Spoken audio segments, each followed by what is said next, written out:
കുഴപ്പമില്ല, നല്ല സിനിമ. എന്തോ കുഴപ്പമില്ല, നല്ല ഫിലിമാണ്, പുതിയൊരു അനുഭവമാണ്. സ്റ്റോറിയും കുഴപ്പമില്ല, നല്ലൊരു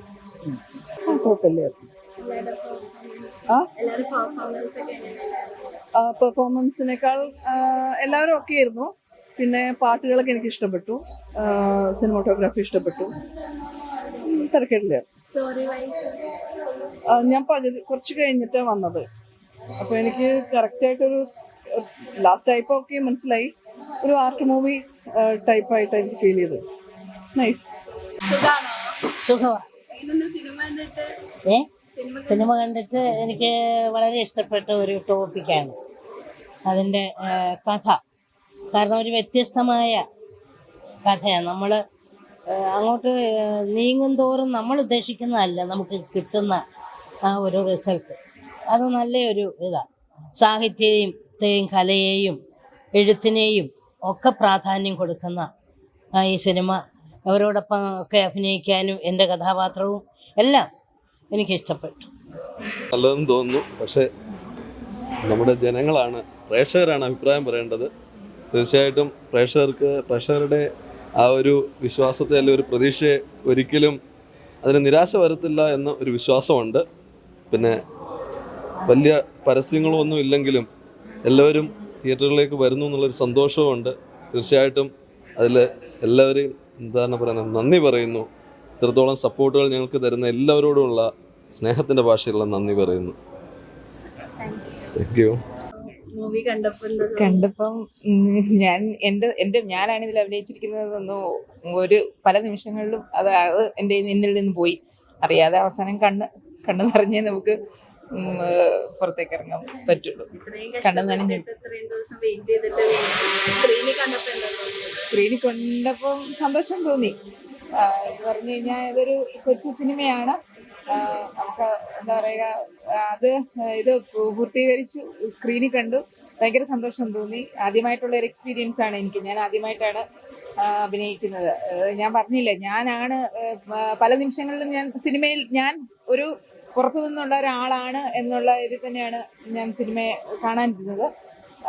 ഞാൻ അറിയാതെ എൻ്റെ കണ്ണ് നിറഞ്ഞു പോയി. എല്ലാവരും പോയി കാണണം. ഇതൊരു ഒരുപാട് അവകാശവാദങ്ങളൊന്നും പറയുന്നില്ല. ഒരു നല്ലൊരു ക്യൂട്ട് മൂവിയാണ്. പിന്നെ ഇതിലെ പാട്ടുകൾ വളരെ നല്ല പാട്ടുകളാണ്. 6 പാട്ടുകളുണ്ട്, എല്ലാം മെലഡീസാണ്. അത് എല്ലാവർക്കും ഇഷ്ടപ്പെടും. അതുകൊണ്ട് ആരും ഇത് മിസ് ചെയ്യരുത്, എല്ലാവരും കാണണം, പാട്ടുകൾ ആസ്വദിക്കണം. നല്ല മൂവിയാണ്. എന്ന് വെച്ചാൽ ഒരു 90-95 കാലഘട്ടത്തിലൊരു പടം കണ്ടുപോകുമ്പോൾ നമുക്ക് ആ ഫീലാണ് തോന്നുന്നത്.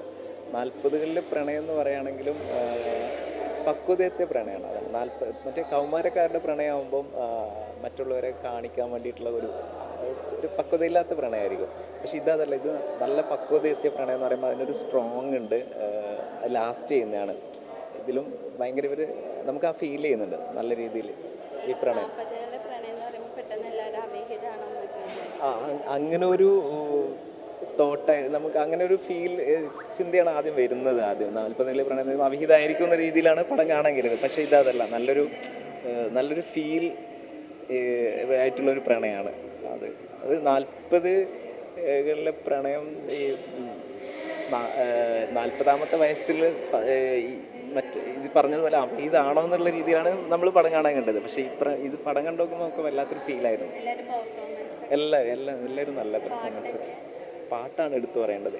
എല്ലാ പാട്ടുകളും വരികളും അത് പാടിയവരും അതിന് സംഗീതം എല്ലാം നന്നായിട്ടുണ്ടായിരുന്നു. ഇഷ്ടപ്പെട്ടു ഒരുപാട്. പിന്നെ അതിൽ ഈ പറയാൻ വെച്ചാൽ പാട്ടിൽ ഉപയോഗിച്ച വിഷ്വൽസ് ആണെങ്കിലും ഇതിൽ ഉപയോഗിച്ച ലൊക്കേഷൻസ് ആണെങ്കിലും 85-90 കാലഘട്ടം നമുക്ക് ആ ഒരു ഫീൽ ചെയ്യുന്നുണ്ട്. ആ കാലഘട്ടത്തിൻ്റെ പ്രണയമാണെങ്കിൽ ഈ 40ലൊക്കെ ഇത്ര മനോഹരമായിട്ട് കാണുള്ളൂ. ഇപ്പോഴത്തെ പ്രണയത്തിലൊന്നും 40ലൊന്നും ഈ ഒരു ഇതൊന്നും കാണില്ല. എനിക്ക് തോന്നുന്നത് ഇവർ ആ ഒരു കാലഘട്ടത്തിൻ്റെ ഫീൽ വെച്ച് ചെയ്തതായിരിക്കാം നല്ലതായിട്ടുണ്ടായിരുന്നു. 2 സീനേ ഉള്ളൂ, ഉള്ളത് നല്ല പ്രതികരണമുണ്ട് അമ്മയ്ക്ക്. ഞാൻ കണ്ടില്ല, 2 സീനല്ലേ ഉള്ളൂ. തൃപ്തികരമായിട്ട് എനിക്ക് കണ്ടിട്ടിറങ്ങി വരാൻ പറ്റത്തില്ലെന്ന് പറഞ്ഞാൽ, പക്ഷേ സ്ക്രീൻഷോട്ട് വരെ എനിക്ക് ഇട്ട് തരുന്നുണ്ട് പ്രകമ്പനം. നല്ല വിജയമാണത്. വാഴ 2 നല്ല വ്യത്യസ്തമായൊരു കഥാപാത്രം. കണ്ടാൽ മതി, ഇപ്പോഴാ പറഞ്ഞ സർപ്രൈസ് കോമഡി വിത്ത് ക്യാരക്ടർ. ഇപ്പോൾ പഴയതുപോലെ കോമഡി ആർട്ടിസ്റ്റ് പ്രത്യേകിച്ചില്ല, ക്യാരക്ടർ കോമഡിയാണ്. അതാണ് സുഖം. നല്ല കോമഡി, അതായത് ജയ പോലെ. രണ്ടും ഉണ്ട്. എല്ലാം വേണമല്ലോ. ഒരു മനുഷ്യൻ എപ്പോഴും അങ്ങ് ചിരിച്ചുകൊണ്ടിരുന്നാൽ ശരിയാകത്തില്ല. സങ്കടം തിരമാല പോലെ സുഖ ദുഃഖ സമ്മിശ്രമാണ് നമ്മുടെ ജീവിതം.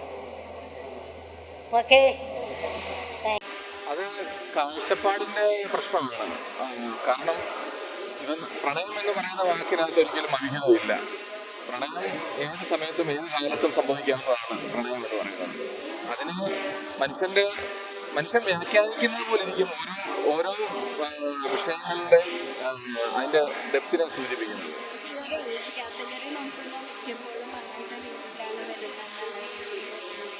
ഇത് ആക്ച്വലി ഏജിലൂടെയാണ്. 40-ലെ പ്രണയം പറയുമ്പോൾ ഇത് ഏജിലൂടെയാണ്. അപ്പം ഇത് ഏജിലൂടെ പറയുന്നത് കൊണ്ട് ഇപ്പം സ്വാഭാവികമായിട്ടും ഇപ്പം നിങ്ങൾ കരുതും വിവാഹം കഴിച്ചവർക്കിടയിൽ ഉണ്ടാകുന്ന പ്രണയം, ആ പ്രണയത്തെ അവിഹിതമായി കാണുന്നു.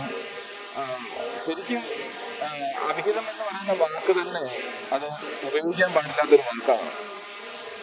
അവിഹിതം എന്ന് പറയുന്ന വാക്ക് പറഞ്ഞില്ല, അതിനെ സൂചിപ്പിച്ച പോലെ തന്നെ തെറ്റായി വ്യാഖ്യാനിക്കപ്പെടും.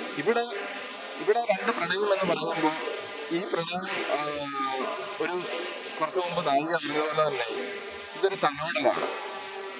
അതിനെ ഏറ്റവും മൃദുവായി തലോടി പോകുന്ന ഒരു പ്രണയമായിട്ടാണ് 40-കളിലെ പ്രണയം സംസാരിക്കുന്നത്. അതിനകത്ത് ഒരു അവിഹിതമായിട്ട് സംസാരിക്കുന്നില്ല. എനിക്ക് പ്രണയമുണ്ട്. എൻ്റെ പ്രണയം എൻ്റെ കാമുകിയുടെ പേര് പറയുകയാണെങ്കിൽ സിനിമ എന്നാണ്. എനിക്ക് പ്രണയം സിനിമയോടാണ്. പിന്നെ മനസ്സിൽ നമുക്ക് പ്രണയമില്ലാത്തവരായിട്ട് ആരും ഇല്ലല്ലോ. അത് പ്രണയമുള്ളവർക്ക് ചിന്തിക്കാനും എഴുതാനും പറയാനും സിനിമകൾ ചെയ്യാനും ഒക്കെ പറ്റുള്ളൂ. അപ്പം എൻ്റെ ഉള്ളിലത്തെയും പ്രണയമുണ്ട്. ഇതിൽ 4 പാട്ടുകൾ ഞാൻ എഴുതിയിട്ടുണ്ട്. ബാക്കി 2 പാട്ടുകൾ എഴുതിയിരിക്കുന്നത് ഇതിൽ ആശാ വാസുദേവൻ നായരാണ്. നായികയായിട്ട് വന്ന ആൾ തന്നെയാണ് 2 പാട്ട് എഴുതിയിരിക്കുന്നത്. പിന്നെ കഥയും തിരക്കഥയും തന്നെയാണ്. പിന്നെ ഒരു ചെറിയ വേഷം ഇതിനകത്ത് ചെയ്തിട്ടുണ്ട്. ഞാനങ്ങനെ സമ്പൂർണ്ണമാക്കിയത് 40 പ്രണയം.